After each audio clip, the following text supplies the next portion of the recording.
오늘 우리에게 주신 하나님의 말씀은 열왕기상 19장 1절로 10절 말씀입니다. 열왕기상 19장 1절로 10절입니다. 다 자시했으면 한 절씩 교독하겠습니다. 제가 먼저 1절을 봉독해 드리겠습니다. 아합이 엘리야가 행한 모든 일과 그가 어떻게 모든 선지자를 칼로 죽였는지를 이세벨에게 말하니 이세벨이 사신을 엘리야에게 보내어 이르되 내가 내일 이맘때에는 반드시 내 생명을 저 사람들 중 한 사람의 생명과 같게 하리라.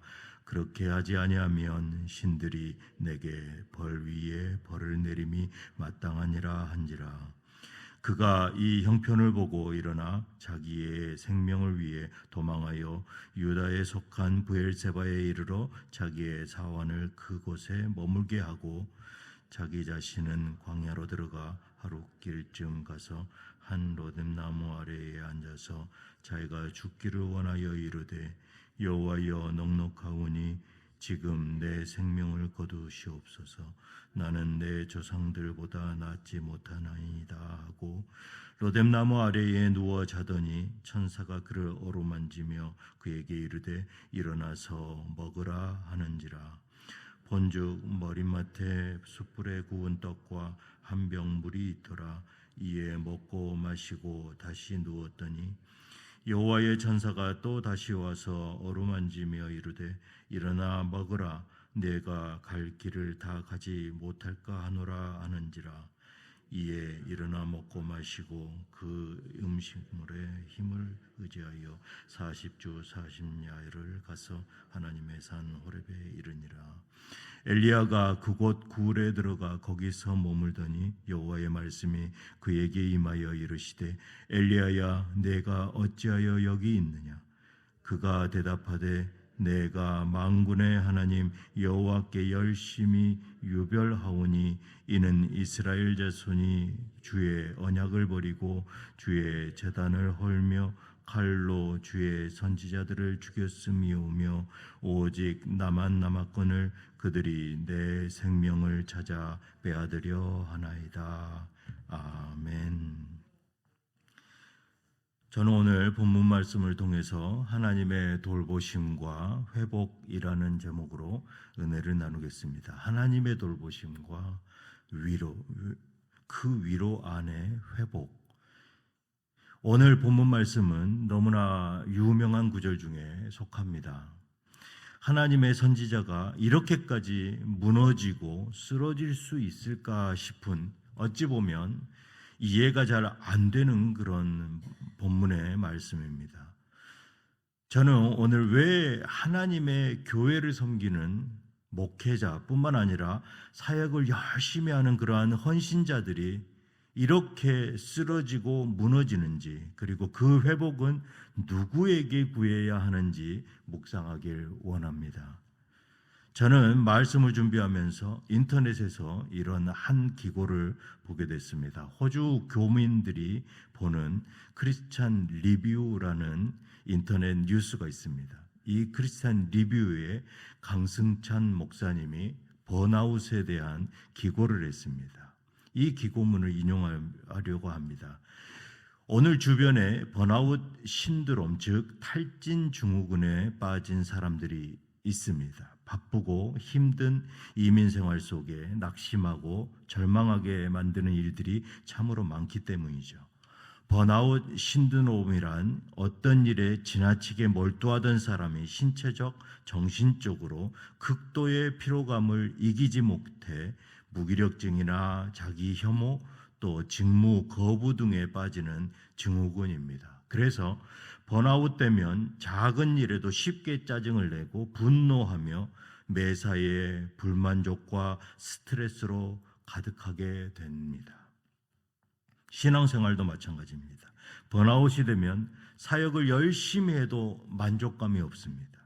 또 기쁨이 사라집니다. 매사에 감정적으로 사역하며 비난과 정죄의 삶을 살게 됩니다.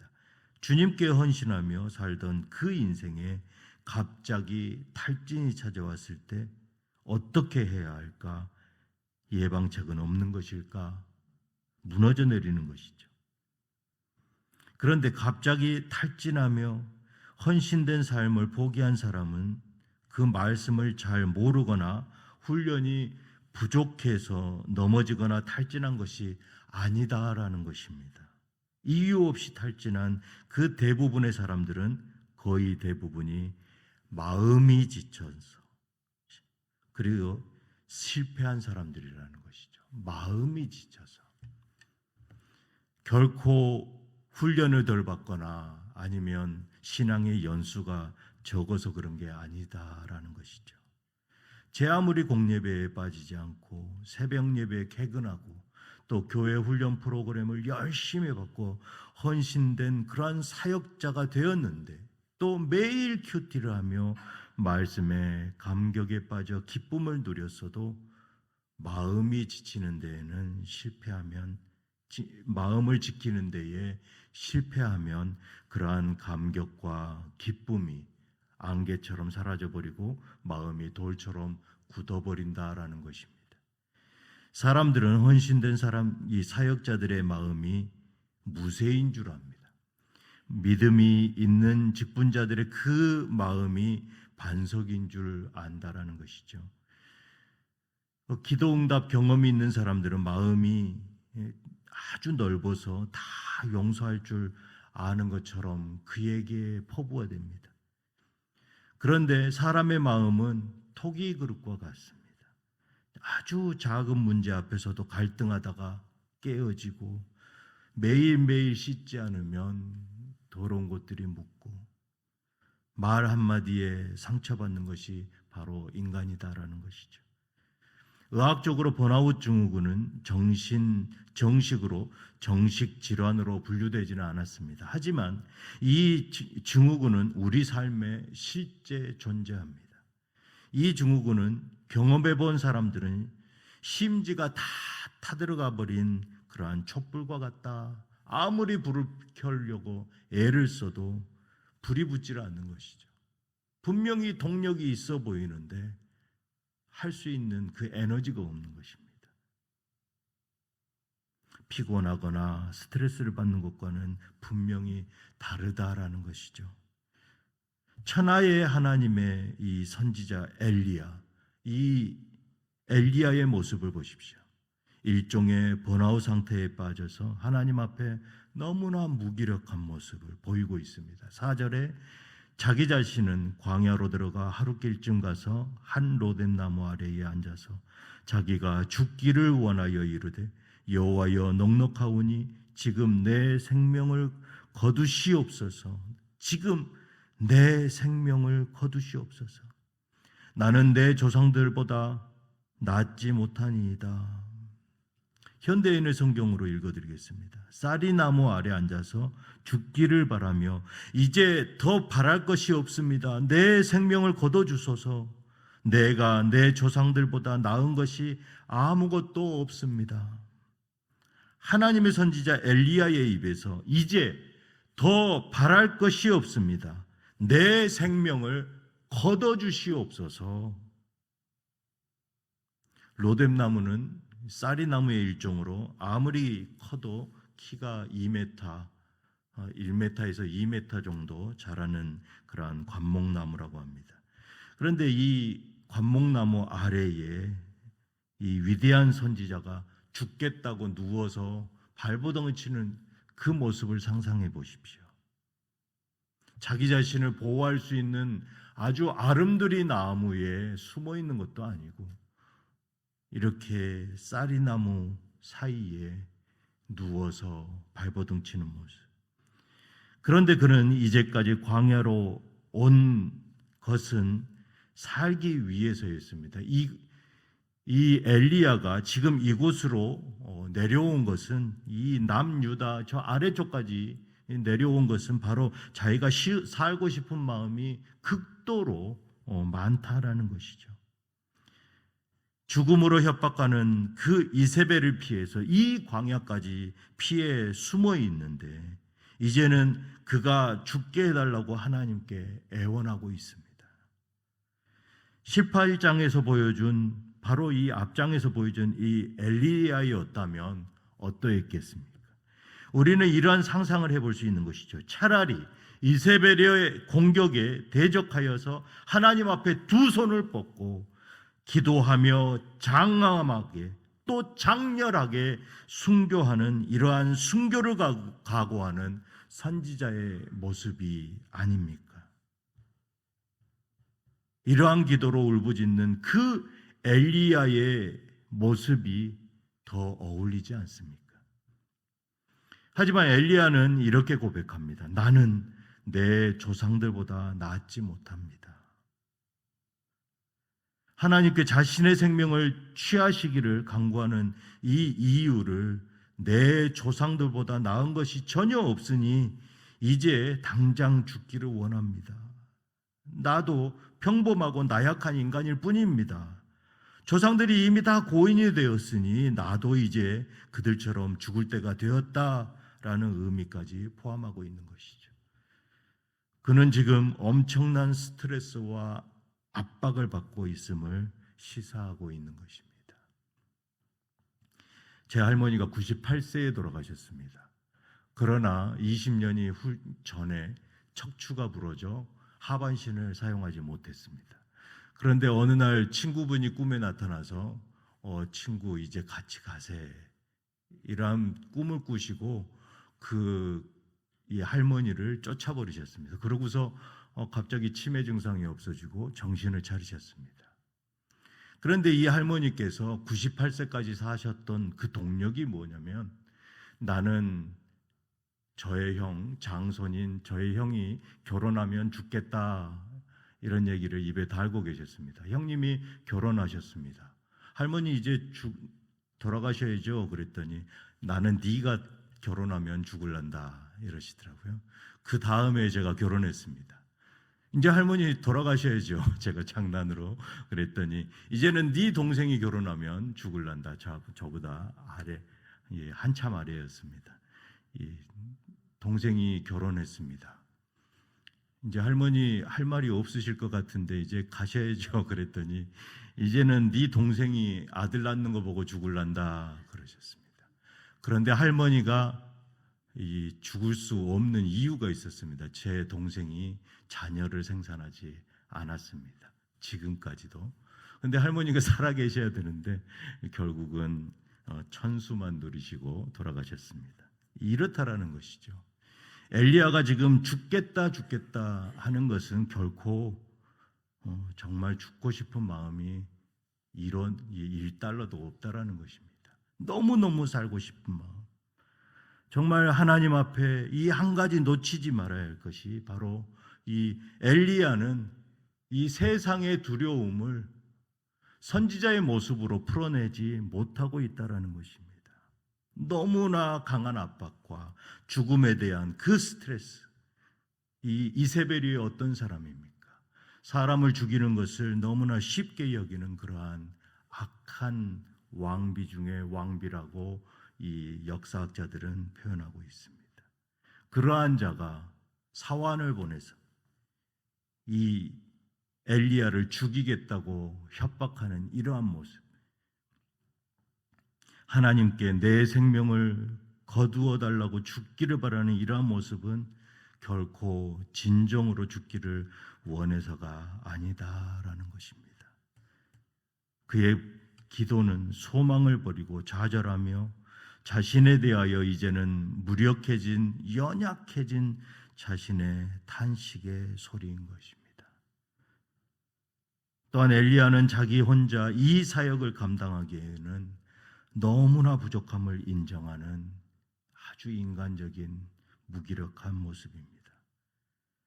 갈멜산에서의 그 압도적인 승리에 불로 제단을 불사르며 심판의 하나님을 바로 목전에서 바라보고 또 손바닥만한 조각구름이 큰 비가 됨을 보았던 그 엘리야입니다. 이것이 자신이 한 것이 아니다라는 것이죠. 하나님께서, 오직 하나님께서 그의 기도를 포기하지 않는 그 기도를 들어주신 것입니다. 그러나 엘리야는 이제는 일어날 힘조차, 앞으로 사역을 감당할 더 이상의 동력을 잃어버렸다라는 것입니다. 그러나 놀라운 것은 우리의 아버지 하나님께서 이렇게 한심해 보이는 엘리야를 보살펴 주신다라는 것입니다. 선지자로 부르시고 능력의 사역을 감당하게 하셨던 분이 바로 하나님이십니다.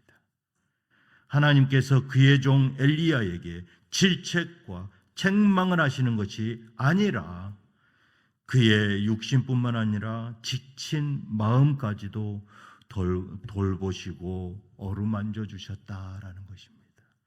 회복시켜 주신 것이죠.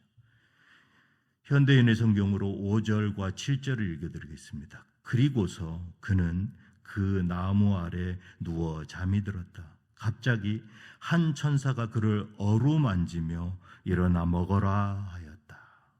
7절에 여호와의 천사가 또 와서 그를 어루만지며 말하였다. 일어나서 좀 더 먹어라. 내가 갈 길이 너무 멀다. 하나님께서는 이 엘리야를 만져주시고 보듬안아 주시고 그리고 먹여주시고 회복시켜 주시고 있습니다. 그리고 너의 갈 길이 이제 이 자리에서 끝난 것이 아니다라는 것이죠. 나는 너를 계속 사용하겠다. 왜 네 스스로 너의 마지막을 정하느냐? 하나님의 음성입니다. 마음의 터치를 받아야 우리는 살아갈 수 있다라는 것이죠. 우리가 하나님께만 이것을 구하여야 된다라는 것입니다. 우리는 쉽게 성도들에게 의지합니다. 왜 저희는 나에게 이런 말을 하지? 왜 저희는 나에게 이렇게 악한 말을 하지? 왜 저희는 나에게 예의가 없지? 은혜가 충만할 때는 그런 생각이 들지 않는다는 것이죠. 하지만 이 질그릇과 같은 우리 인생에 우리는 언제든지 쓰러질 수 있다라는 것입니다. 그 말들이 비수로 다가온다라는 것입니다. 우리가 서로 아는 연수가 길면 길수록 말씀을 서로 전대하시기를 바랍니다. 쉽게 언니 동생으로 형 동생으로 지내다 보면 이렇게 실수할 수 있다라는 것입니다. 그것이 은혜가 떨어지면 무기로 나를 쓰러뜨립니다. 하나님께서는 이렇게 하십니다. 일어나 먹어라. 그리고 먼저 선행되어지는 것이 하나님께서 우리를 만져주십니다. 우리를 만나주십니다. 우리는 천사를 통해서 하나님께서 우리를 만나주시는 것에 집중하시기를 바랍니다. 그리고 하나님께서 위로하시는 그 위로만을 구하시길 바랍니다. 우리 주변에 번아웃 되신 성도님들이 계시는지 살펴보시기 바랍니다. 만약에 이러한 성도님들이 계시다면 하나님의 천사가 엘리야를 돌보고 만나서 먹이시고 또 위로해 주셨던 그 돌보심을 우리가 성도님들에게 돌보고 회복시켜주는 그러한 축복이 있으시기를 바랍니다. 아무리 능력의 사역을 하고 힘 있는 사역을 하던 분들도 돌보심과 회복이 필요하다라는 것입니다. 하나님이 공급해 주실 거야 라고 막연하게 생각하실 것이 아니라 내가 하나님의 천사의 역할을 하면서 내가 그들을 만나고 그들을 안아주고 그들에게 위로의 말을 던졌을 때 그들은 다시금 일어나 하나님의 사역에 매진할 수 있을 것입니다. 교회가 성도들을 서로 세우는 귀한 놀라운 역사가 우리 뉴장과 저와 함께 하시기를 주님의 이름으로 축복합니다. 기도하시겠습니다. 우리는 지치고 힘들어서 모든 것을 내려놓고 싶을 때가 있습니다. 하나님께서 지친 엘리야를 먹이시고 위로해 주셔서 회복시켜 주신 것, 우리 지친 성도들을 위해 돌보고 회복시켜 드리는 그러한 귀한 하나님의 천사처럼 저희를 사용하여 주시옵소서. 서로를 기도로 협력하는 한 주간 되는 저와 뉴장의 모든 성도 되게 하여 주시옵소서. 우리 주 예수 그리스도 이름으로 기도드리옵나이다. 아멘.